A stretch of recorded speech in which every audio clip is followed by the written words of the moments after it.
All right, everybody, I'm going to go ahead and get started. Well, first, I just wanted to say welcome and thank you. I am so grateful that you're here this evening. I'm so grateful that you took some time out of your schedule. I know how we all have 1,000 things going on, work and family and dinner and social life. So I am grateful that you're all here this evening. And I'm going to ask you all to please mute yourself if you're not speaking. That way we can kind of minimize the background noise. But thank you for coming to our, I don't know what to call this, a session or a class, a town hall meeting, an intervention on the art of budgeting. And, you know, we were kind of oscillating back and forth. What do we want to call this? What are we gonna do tonight? Because this class was created based on the responses from those of you who are in the Thank Me Later True Few community. You all said this is what you needed. You all said this is what you wanted. And so, you know, we're here. Before I really get into what we're going to cover tonight, I would really like to just take a minute and introduce our leader for tonight, our subject matter expert, Shamari. I'm not sure what to call you, but I'm so grateful that Shamauree Moton is with us tonight. And so, hey, Shamari. Hey, girl. Welcome. And again, I am forever grateful. So as we were planning this session, when we got the feedback from the Thank Me Later community, Ani and I were talking, and, you know, Ani is part of the Thank Me Later leadership team. And she said, I know exactly who to lead this for us. And now you think about it, you're talking about we're two accountants, we're two CPAs all day long. What we do is manage and handle other people's money. That's what we do for a living. And so for us to say, you know what, we're not capable or qualified to lead this, who is? And she knew without a shadow of a doubt that you were the right person to lead us tonight. So I just want to give people just a little context about who you are professionally, but then I want you to take over and fill in the gap about whatever you're willing to share, what you shared with me Friday about your personal life, what turned you into this budget artist that you are. So Shamari is a global sales and strategy leader. And am I pronouncing it right? Is it Tableau? Tableau, a Salesforce company. Tableau. Okay. Thank you for correcting me. Tableau, which is a Salesforce company. And at Tableau, she is a subject matter expert within the sales strategy sector. And she has an extensive sales background and knowledge in sales strategy, operations, pricing, project and program management.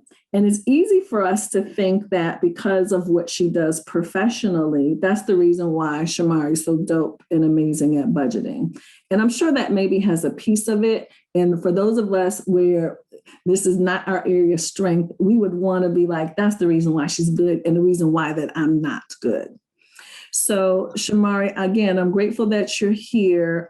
Happy that you have mastered the art of budgeting and that you are going to get us all really clear on how we begin this process. You know, with all the tools, the apps, and this and that, a lot of us are still not doing what we're supposed to be doing. And then one thing that I really kind of wanted to have a confession moment about is when we talked last week on Friday, I have to admit, it was kind of stressing me out because this is not my area of strength. You know, I can save money like nobody's business. Like you cannot outsave me. I am the best at that. But I have lived my life in kind of this false sense of security. I guess this lie, actually, let's go full confession, that once I do the couple of things that I'm supposed to do, saving, you know, I don't play about retirement, saving retirement, and I paid my bills. What I do with the rest of my money, all of that, I can do whatever I want. And talking to you on Friday let me know that that's not true. And so just not true at all. I know. And just because I'm checking the big boxes, you know, savings, retirement, my kids are out the house. I've already put kids through college. And I'm like, I can't believe that I have been out here justifying my behavior. And let me know that I wasn't really clear on my why, which you're going to cover. And that's what allowed me to behave this way. So I had to do some reconciling this weekend. And, you know, for someone who does the type of work I do professionally, having the opportunity to teach, like, I really had to do some reconciling this weekend. So I'm like, you know what? I have to be transparent. I have some learning and behavioral changes to do, ladies. It's not just y'all. And so I want to turn the floor over to you because I gotta, we all have to make some changes. Ani, you're over there smiling. What do you have to say? I am cracking up over here. Because I know it's that same feeling that I get to, like, oh, I gotta do something different. Even though you know better, but you just like, you're resisting because everybody, it feels restricted. It feels, when you hear the word budget, restricted. I worked hard. I'm not budget, like I should be able to buy what I want to buy. Like that's, we all instantly go to that defense mechanism. Oh, easy. I mean, everybody I know, that's what they say. Yeah, I'm grown. You know, I work hard. Like, really? It feels like punishment to me. It feels punitive. So, Shamari, again, welcome everybody. So glad that you all are here. And Shamari, the floor is yours. We have some questions for you, but I want you to kick it off and get us going. All right. So again, I am Shamauree Moton.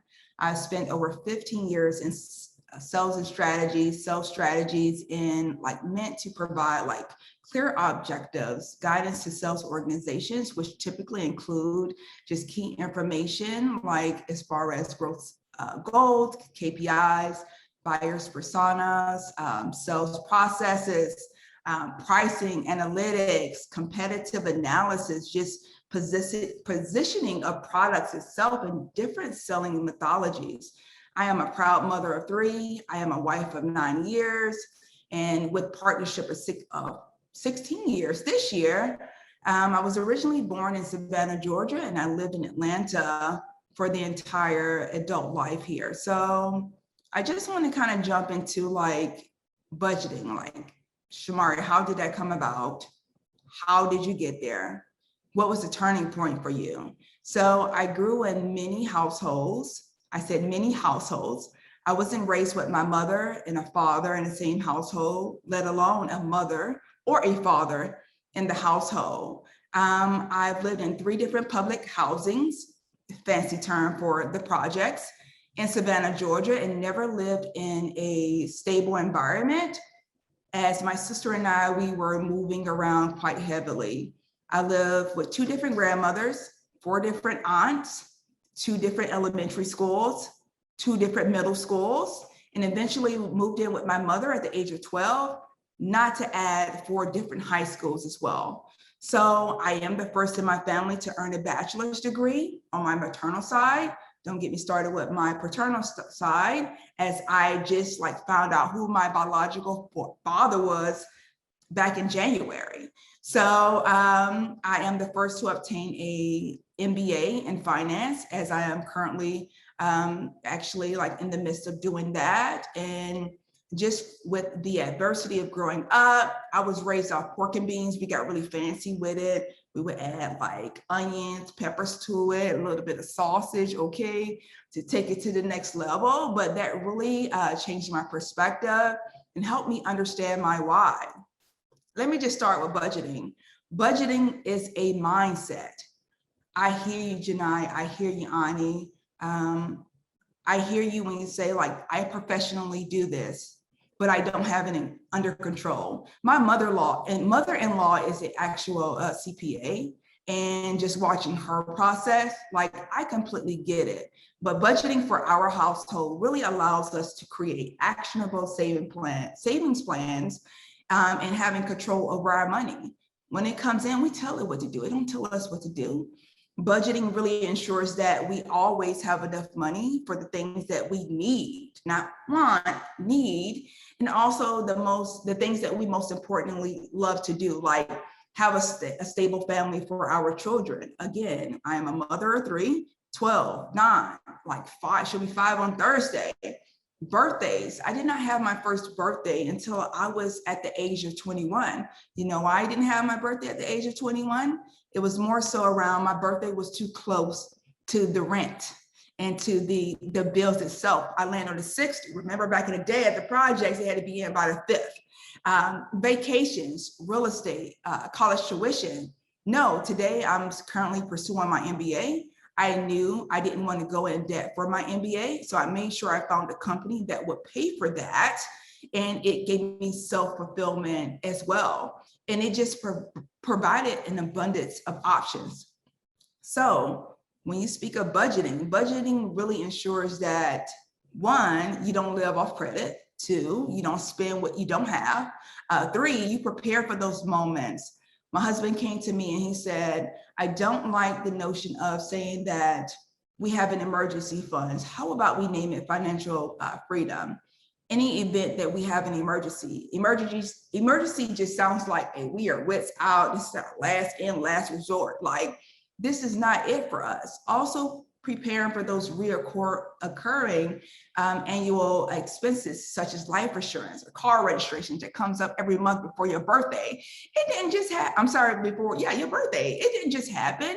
This is something that happens every year, like Christmas. Again, budgeting really allows you to self-reflect on the poor spending habits that you may have. Luckily, Chick-fil-A is closed on Sundays. When I pass by, I could keep pushing it. However, some of those things really set off the trigger when you aren't budgeting properly. Saving for a home, paying off your home, or just saving for retirement. And most importantly, just allowing you to focus on that next big opportunity. Janai, honestly, true story. When I was 24, I was making 6 figures. Like, I was making 6 figures at 24. Right. I was working in sales. I was working and taking home after taxes, $14,000 minimum. And some of y'all are like, girl, where were you working at, girl? What you doing? Can you put me on? However, my mindset was not together. I was making the money, but I was spending it as quick as it came in. Right. Oh, for sure. And I was sitting next to one of my peers, and we had 3 screens at the time, and he had 6 figures up. He had over 100,000 in his regular bank account. I didn't say 401k. I did not say HSA or IRA. His regular bank account. Me being who I am, Ani, you know who I am. I'm like, hey, like, how are you able to save so much? And his response was, do you mean what actions am I taking to save this much? And it really triggered my perspective in the way that I thought about money. Yeah. And he said, are you currently participating in your 401k? No, why not? It's free money. You put up some money, they match it. What about your Roth IRA? And I was like, no. He was like, what about your HSA? He was like, no. And his wife was a school teacher. And he was sitting next to me making over $160,000 plus a year. My mindset was not together. After that, I actually started participating in my 401k, which max 3% at the time. And I was spending most of my money on luxury cars. I had credit card debt. Oh, vacations, girl, where we going? When? I'm there, right? Dining, groceries were out the woodworks, and just clothes itself, you name it, I did it. Honestly, just from having that experience, having those conversations, working with people who are actually doing it today, really changed my mindset and the way that we budget today. I appreciate you giving us some background into your life and some of the events that happened to you, and even how you were able to succeed and clearly do very well financially. But what was the turning point for you, Shamari, when you were clear on, other than, you see this guy next to you and he has over $100,000 in his account. How did you land on your why that helped you actually change your behavior? Because when you say budgeting is a mindset, what was the turning point? Because obviously you're spending money, you're living large. What changed for you? Yes. What changed for me was within that role, it only lasted 3 years.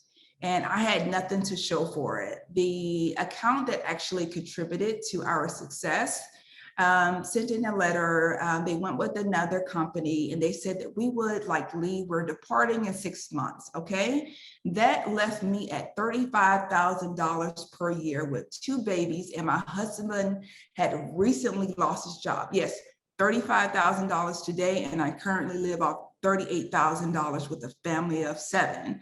We have, a total of humans 5. We have a giant schnauzer that we just got last night, and today we currently also have a bearded dragon. With all that being said, the turning point for us, I remember it quite vividly. We were at McDonald's on South Atlanta Road, and all we could afford was a dollar value meal. And I remember my husband at the time, he just burst out crying at McDonald's because he could not get a whole meal. And I cried, then the kids started crying. And that moment we realized hey, it's we have to change it. Something has to change. Right. $35,000 isn't much. However, some people don't even have that at all. What can we do differently to kind of change our mindsets? How can we recondition about what we're currently doing today that can make an impact on where we are going in the future? McDonald's, I look at McDonald's differently today. I ride right by McDonald's. Don't ask me about a fish fillet. Don't ask me about a Big Mac with no pickles. Listen, just being able to budget, and there's an order of operation. I say to people all the time, I hear all the time, well, I'm working on generational wealth, or I'm saving. But when I ask them, tell me what's your income versus your outcome of, as far as your expenditures versus what you are actually paid out, your take. Right. I hear people say 75,000, but 75,000, $100,000 is not what you're bringing home, right? So you can't verbatimly run that off to me. That tells me you don't have an order.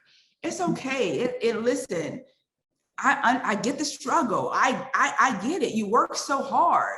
Right. But can you imagine 10 to 20 years, 30 years from now, how much harder you have to work? Right. In order to pace with individuals who started when they first came out of college, started investing in their 401k, start compounding interest. I know you guys have heard, ladies have heard that your mother said, oh, money doesn't grow on trees. Yes, it does. When it comes to the stock market, when it comes to investing, it does grow on trees. You plant a seed, you nourish it, you give it sunlight, and eventually it grows, right? You plant money into, you budget, you save up to the point where you're able to invest. And then from there, you can kind of walk away from it and get your 6% return on your original investment. I call that money on trees. So Mickey D's can't get a whole combo meal. Right. So I'm crying. He's crying, which is rare. The kids are crying. They're really hit home for us, Janai. Right, on what to do. So it sounds like your why was making sure that your children and your family would never be in the situation that you grew up in or that moment that you had at McDonald's. So it seems like you can kind of rally behind that and change your behavior. So for those, sounds like what you're saying, we all need to be clear on our why, whether it's retirement, your kids' education, wanting to travel once a month, wherever your why is, having some clarity on that, right? That's step one. Definitely. If I had to give you a process, when I say it starts here, you can have that Peloton. Oh, girl, I'm getting a Peloton. Oh, I'm getting on there and spend my life away. No, you will not. If you don't have your mental space cleared out, open up mental capacity to allow you to get on that bike and have a set schedule. Even if you don't have a set schedule, that is okay. As long as you dedicate 3 times a week to that bike, it's no different from how you budget. So how we initially started was, it was different from the budgeting books. We love David Ramsey on the Total Money Makeover. We also love Rachel Cruz, Live Your Life, like not theirs. Starting out with a pen and a notebook really helped out for my husband and I. So when I say that notebook, we actually stopped all unnecessary expenses. We drove home, we pulled up to our apartment with our luxury Mercedes Benz, went upstairs and just said, listen, this is enough. We are committed to a spending plan. At that point, we actually wrote down every outbound expenditure, also versus the debt collections, because by that time we were living like outside of our means. And listen, collections started happening. They started like this stuff over. Right. You know, it was really impacting our credit, but we wrote it all down. From there, we really worked on saving for the financial freedom fund. David Ramsey said 1,000. Right. Save 1,000, right, initially, right. 1,000 is not enough for a family of 4, but Right. we originally started out at 500, right? From there, we took the debt snowball method. It's a debt strategy where you pay off the smallest to the largest amount. And when the smallest debt is actually paid in full, you'll roll the minimum payment you were like making debt payments to into the next smallest debt. Right. And from there, it was a wash, rinse, repeat type of cycle. And when we talk about being deprived, and when we talk about it's a struggle, right, you have to remember always reward yourself. Like, Ani, no, I am a coffee connoisseur, just not on a sheet of paper. I absolutely love coffee. When we would pay off a debt, my husband had his little thing. My little thing was to go to Starbucks and order a grande no foam with whole milk, 2-pump caramel latte. Prior to that, y'all laughing at me, I'm so serious. Prior to that, I was going like 3-4 times a week. And the coffee that I brew at home is way better than what I was receiving when I went through the actual drive-through. And I would always say to everyone, like, continuously track your progress. We assess our situation every Monday. We call it Moton Monday morning. Like Moton Monday. Love that. Love that. So my husband and I, he'll pull up to my desk where I'm sitting today, and we'll kind of like go through our breakdown of where we are and where we're going, and just made it a eventful process. Just, it wasn't hard. It was really rigorous. I'm gonna be honest with anyone today on this call. You hear people say, oh, I made a lot of money in the stock market. I was able to save $35,000. Oh, I budgeted. But in the midst of that gray area is like, can you express to me like what I'm actually feeling today on how I don't feel like budgeting? Chick-fil-A smells good, Popeye smell good, Burger King, when the broiler is on, the Krispy Kreme donuts, the light is on when I pass by. Like, how do you get across and how do you like forego those actual temptations? It takes a lot. It takes a lot of discipline. So, Shamari, I just want to back up for a second to a point that you made, because I think this will be helpful for a lot of people. So when you talked about the why being step one, for sure, that's critical. Then what I heard you say was write everything down. So what I interpreted that to mean was 2 things. What are all my debts? But also me being really clear about every dime that's going out the door. Because I think a lot of time that's where a lot of us lose visibility. We may know how much money that we have coming in, but because whether we're swiping the card, we're paying that Visa Amex bill in full, or swiping that debit card, we really don't know how much is going out.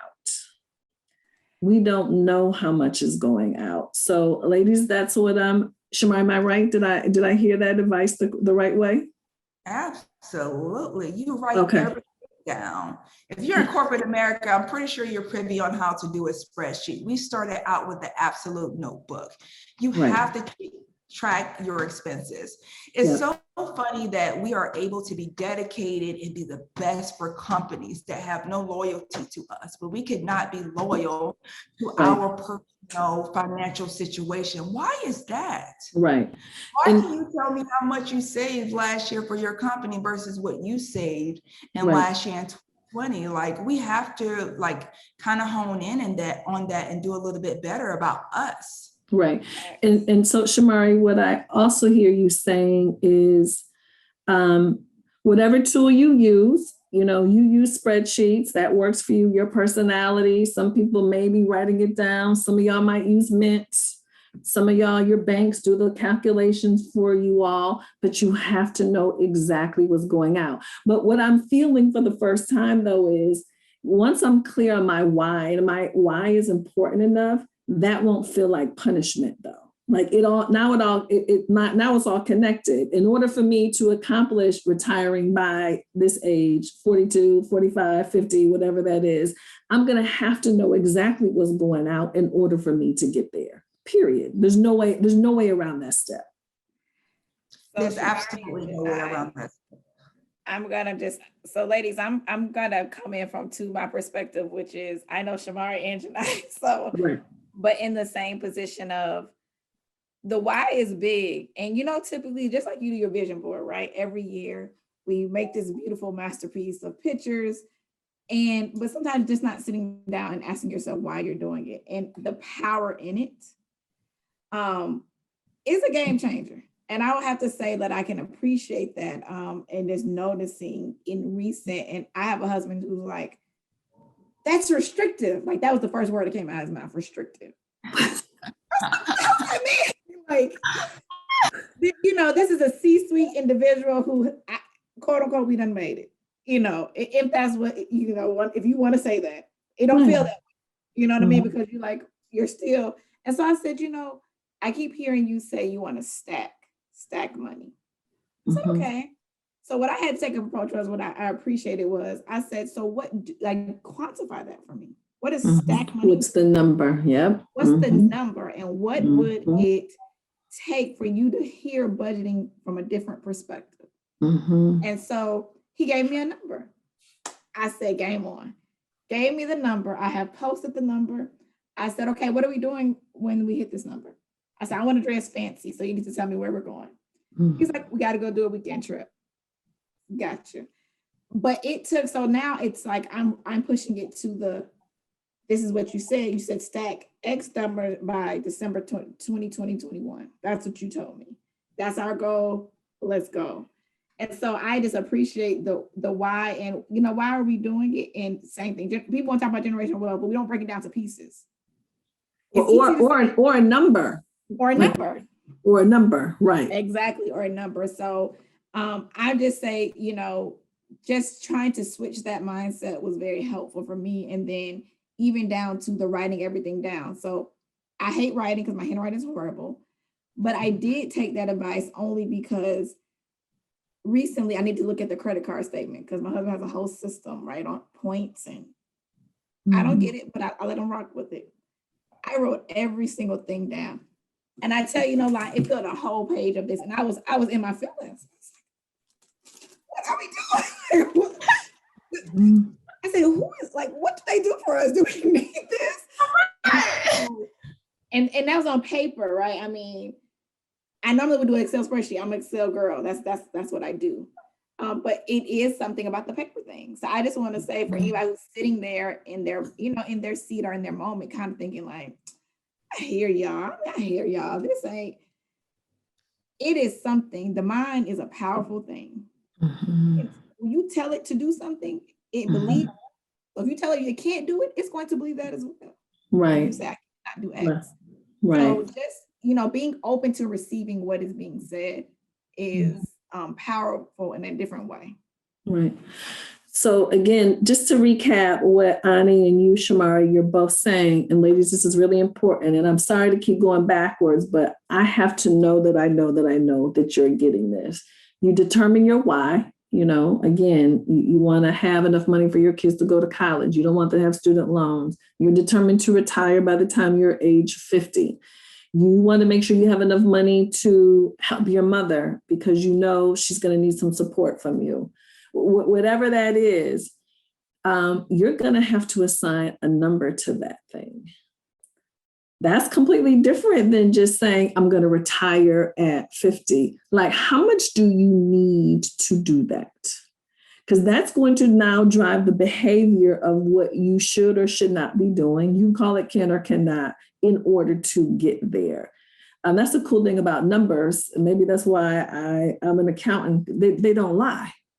You know, if you say I have to have $5 million in order to retire, now you know how much work you have to do versus just saying I'm going to retire, like you just get to show up at 50 and you're done. So I think I just kind of want to pause. I'd love for y'all to drop in the chat if you're willing to share what some of your whys are. And do you all have any idea of what the numbers are? You don't even have to share what that number is. Do you know how much your why is going to cost you for sure? I would love for you all to kind of engage with us. And then if you have any questions, because I'm starting to see some questions in the chat, please do that, because this is your time. Again, super grateful that you all took time out of your schedule to be with us this evening. But I want to make sure you get exactly what you need. And I hope you're not like, why are they just doing that? Just tell us what to do. We can give you every tool in the world, but if your head is not right, if your why isn't right, every spreadsheet, but app, tool, it is not going to matter. Shamari, your Peloton analogy is perfect. You can buy every piece of equipment. Does not mean that you're going to get your behind on it. If you're not ready, and money is the exact same way. If you are not ready, it doesn't matter. So that's why, again, I want to kind of step backwards, but please share some of your whys in the chat. You know, one thing that I thought about too is I was really good about my whys, especially with my kids. You know, I knew how much money that I wanted to have for them to go to school. And I still, I feel I was clear on retirement. I should have been a little clear on the exact number that I needed to be, instead of kind of being a little bit more lax about, how I showed up there. It took me a couple more years than I thought I would be, to get there. But I understand how your why can evolve, but you have to have it. Antoinette just made a comment. What did she say about her why? Still determining my why. It has changed. It's changing. And I think that's true based on where you are in your life, what you have going on, what your priorities are. All of our whys are going to look a little different for sure.